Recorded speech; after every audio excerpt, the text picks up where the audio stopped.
English कैसे सीखें YouTube channel में आपका स्वागत है। इस क्लास में हम इस स्टोरी के एक एक वर्ड का उच्चारण लिखकर इसे ट्रांसलेट करेंगे और इसकी वर्ड मीनिंग आपको लिखकर बताएंगे।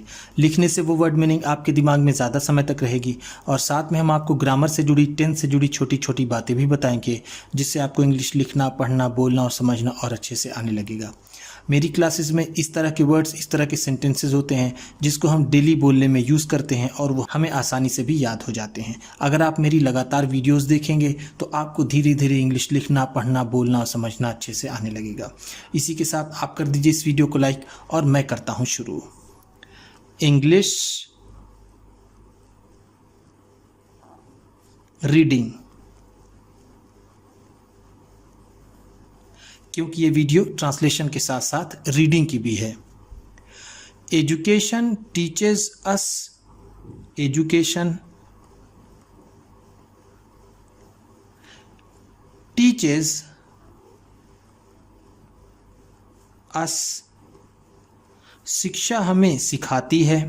एजुकेशन का मतलब है शिक्षा, टीच का मतलब दो होता है, एक होता है पढ़ाना और एक होता है सिखाना। यहाँ पर हम इसे कहेंगे सिखाना। तो टीचेस है तो सिखाती है, सिखाती है। अस हमें, मेनी लेसन्स, मेनी लेसन्स, बहुत सी पाठ। लेसन का मतलब होता है पाठ, मेनी का मतलब बहुत से। ऑफ लाइफ, ऑफ लाइफ, जिंदगी के। लाइफ का मतलब है जिंदगी, ऑफ का मतलब के। It helps us, it helps us, ये हमें मदद करती है। हेल्प का मतलब होता है मदद करना, मदद करना। हेल्प्स है तो मदद करती है। अस हमारी। To see the world, to see the world, दुनिया को देखने में। सी का मतलब होता है देखना, वर्ल्ड का मतलब दुनिया। यह हमें दुनिया देखने में मदद करती है। From different perspectives, from different perspective, अलग अलग नज़रिए से। फ्रॉम का मतलब है से, डिफरेंट का मतलब अलग अलग, अलग अलग। पर्सपेक्टिव का मतलब होता है नज़रिया, जिसे हम दृष्टिकोण भी कहते हैं। And also helped us, and और, एंड का मतलब है और। ऑल्सो हेल्प्स अस, और ये हमारी मदद भी करती है। ऑल्सो का मतलब है भी, हेल्प का मतलब जैसे मैंने आपको ऊपर बताया मदद करना। To see our position, to see देखने में, आर पोजीशन हमारी स्थिति। आर का मतलब है हमारी, पोजीशन का मतलब स्थिति। As an individual, as an individual, एक व्यक्ति की तरह। एज का मतलब होगा की तरह, एन का मतलब एक, इंडिविजुअल का मतलब यहां हम कहेंगे व्यक्ति। इन a society, in a society, समाज में।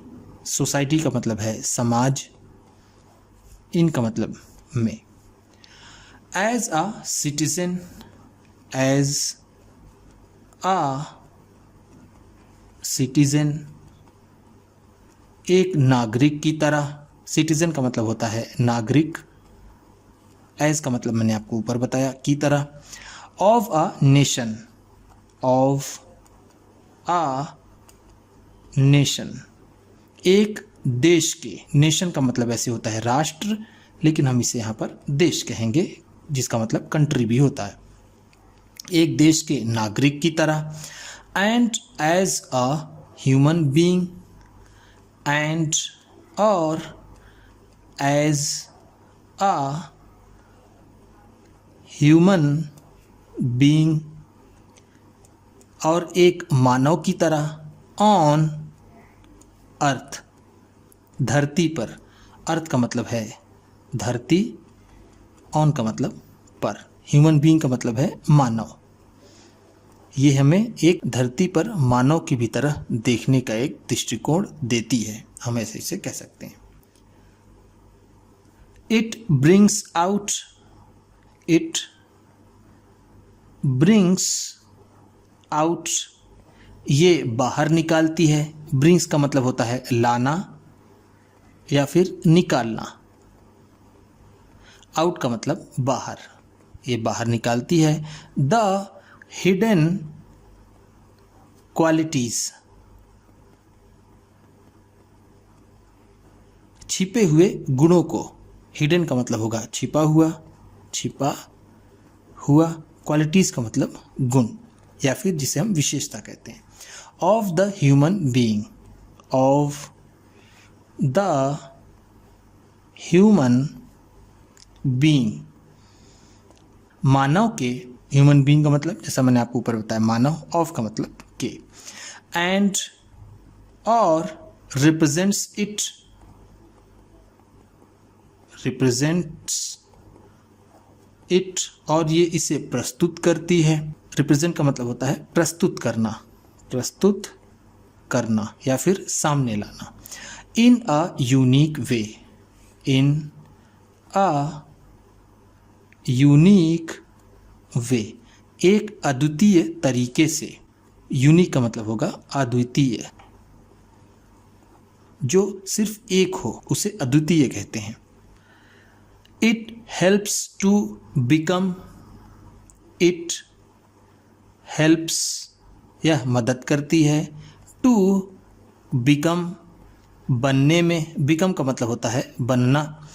The best form of himself, the best form of himself,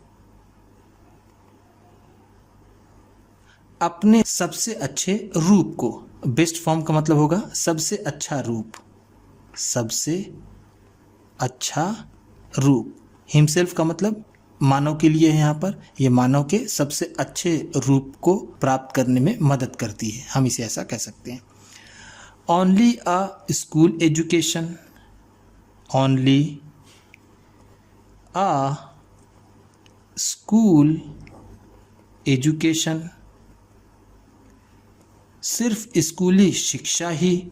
only का मतलब है सिर्फ, स्कूल एजुकेशन का मतलब है स्कूली शिक्षा, स्कूली शिक्षा। Is not sufficient, is not sufficient, पर्याप्त नहीं है। सफिशेंट का मतलब होगा पर्याप्त, जिसे हम इंग्लिश में इनफ भी कहते हैं। इनफ का भी मतलब होता है पर्याप्त, सफिशेंट का भी मतलब होता है पर्याप्त।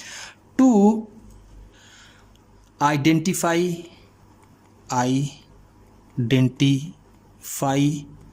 पहचानने में। आइडेंटिफाई का मतलब होता है पहचानना। वंस यूनिकनेस और टैलेंट, वंस यूनिकनेस, किसी का भी अनोखापन, और टैलेंट या प्रतिभा। टैलेंट का मतलब क्या है? प्रतिभा। यूनिकनेस का मतलब होगा यहाँ पर अनोखापन, अनोखापन। स्कूली शिक्षा किसी के अनोखेपन या फिर टैलेंट को पहचानने में पर्याप्त नहीं है। इफ़, अगर, इफ़ का मतलब है अगर, the talent of the human, the talent of the human, मानव की प्रतिभा, टैलेंट का मतलब जैसा मैंने आपको ऊपर बताया प्रतिभा ऑफ द ह्यूमन, मानव की, is not allowed to grow, is not allowed to grow, बढ़ने नहीं दी जाती है। ग्रो का मतलब होता है बढ़ना, इज नॉट अलाउड टू है तो हो जाएगा बढ़ने नहीं दी जाती है। In the desired way, in the desired way, मन चाहे मन से, डिजायर्ड का मतलब होगा मन चाहा, वे का मतलब तरीका, मन चाहे तरीके से। अगर मानव की प्रतिभा मन चाहे तरीके से बढ़ने नहीं दी जाती है, it becomes a burden, it becomes, यह बन जाती है। बिकम का मतलब होता है बनना या फिर होना, तो बिकम्स है तो ये बन जाती है। अ बर्डन, एक बोझ, बर्डन का मतलब होता है बोझ। ऑन हिम, ऑन हिम, उसके ऊपर यानी मानव के ऊपर। दस, इस तरह, दस का मतलब है इस तरह। It harms the person, it harms the person, ये आदमी को नुकसान पहुंचाती है।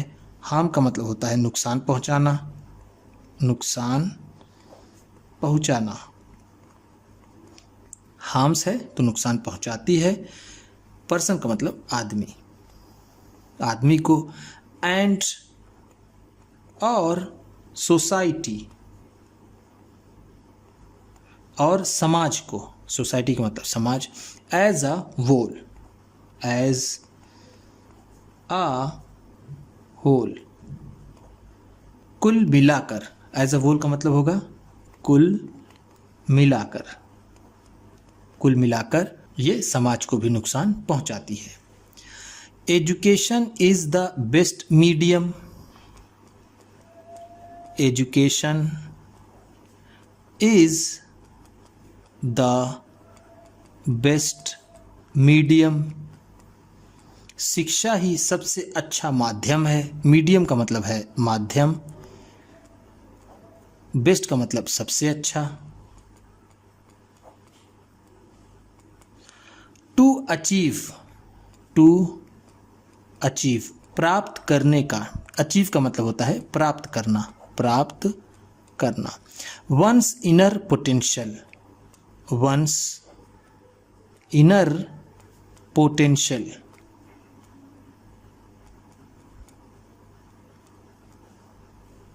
किसी के भी आंतरिक क्षमता का। वंस का मतलब है किसी के भी, किसी के भी। इनर का मतलब आंतरिक, पोटेंशियल का मतलब जिसे हम प्रतिभा भी कह सकते हैं या फिर क्षमता भी कह सकते हैं।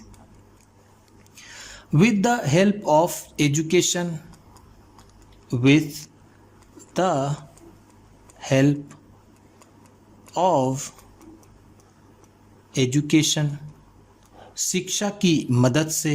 विद द हेल्प ऑफ का मतलब होगा की मदद से, की मदद से, एजुकेशन है शिक्षा की। मैनकाइंड मस्ट लर्न, मैनकाइंड, मानव को, मैनकाइंड का भी मतलब है मानव। मस्ट लर्न, अवश्य सीखना चाहिए। लर्न का मतलब होता है सीखना, मस्ट है तो अवश्य। टू डील, संभालना। डील का मतलब होगा यहाँ पर संभालना। With different problems, with difficult problems, कठिन समस्याओं को। डिफिकल्ट का मतलब है कठिन, प्रॉब्लम्स का मतलब समस्याएं। अवश्य सीखना चाहिए, कठिन समस्याओं को संभालना। एंड और मूव ऑन, और आगे बढ़ना चाहिए। मूव ऑन का मतलब है आगे बढ़ना, आगे बढ़ना। इन लाइफ, जीवन में। They must become, they must become, उन्हें ज़रूर होना चाहिए। लाइक सोल्जर्स, लाइक सोल्जर्स, सैनिकों की तरह। लाइक का मतलब है की तरह, सोल्जर्स का मतलब सैनिक। Who are always ready, who are always ready, जो हमेशा तैयार रहते हैं। हु का मतलब है जो, आर का मतलब होते हैं, ऑलवेज हमेशा, रेडी तैयार। टू फाइट, टू फाइट लड़ने के लिए। फाइट का मतलब होता है लड़ना। All tough situations, all tough situations, सभी कठिन परिस्थितियों से। ऑल का मतलब है सभी, टफ का मतलब है कठिन, सिचुएशंस परिस्थितियां, परिस्थितियां। Without any fear, without any fear, बिना किसी डर के। विदाउट का मतलब है बिना, एनी फियर किसी डर, किसी डर के। उन्हें सैनिकों की तरह होना चाहिए जो हमेशा लड़ने के लिए तैयार रहते हैं, सभी कठिन परिस्थितियों में बिना किसी डर के। उम्मीद करता हूं कि इस क्लास में बताई गई वर्ड मीनिंग्स आपको अच्छी लगी होंगी। सबसे अच्छा वर्ड कौन सा लगा इसे कमेंट बॉक्स में ज़रूर बताइएगा। इसी तरह की वीडियोस के साथ साथ ढेर सारी रीडिंग की, ट्रांसलेशन की और बहुत सी इंग्लिश सीखने वाली वीडियोस पाने के लिए चैनल को सब्सक्राइब कीजिए और ये वीडियो किसी न किसी अपने एक दोस्त को, मित्र को, परिवार वाले को शेयर भी ज़रूर कर दीजिएगा। तो चलिए मिलते हैं फिर अगली वीडियो में।